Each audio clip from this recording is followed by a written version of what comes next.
one by one into these P's. And let's start with the first P, that is the people.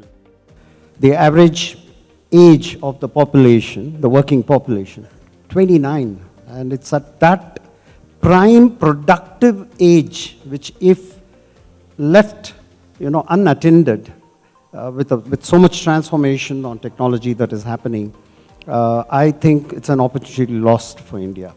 Today, of course, inclusion, diversity is very, very critical in what we are doing today, and it's very evident. When you're looking at anybody as a buying behavior outside or anything, you have females everywhere, you have diversity, you have people from different cultures, so it's very important today to have a very diverse kind of environment within the organization to cater to the needs of what we are trying to do for sure.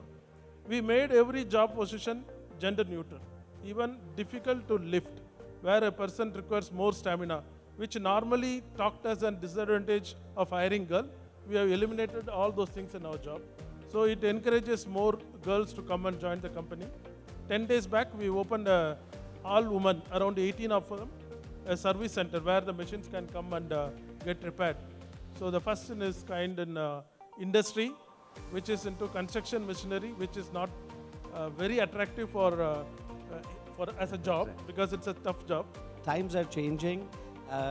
Gig workers or people who just want to be employed for a short term, and also companies who would like to employ them for a short term is getting more and more prevalent. We see a lot of talent coming in that clearly states from day one that they want to be employed for just 2 years or 3 years. Not because they're not loyal to the company, but because they would like to learn more things. So it's a risk to organizations, and we see that the opportunity out of this is that we can attract talent from other sectors. We can learn from their experiences, right? And that is great for us because this is what we need.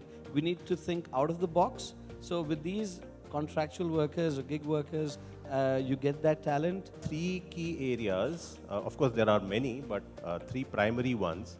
So one is a sense of direction, and as you said, the world is changing. So you cannot have a permanent sense of direction, right? But an overall vision and the communication to your employees at a regular basis in terms of how the company is progressing, how their unit is progressing, and how even sub-parts of the unit is progressing. Because here we are talking of manufacturing. So it's really the plant, the associates, what they are thinking about. Round of applause. I think very valid points.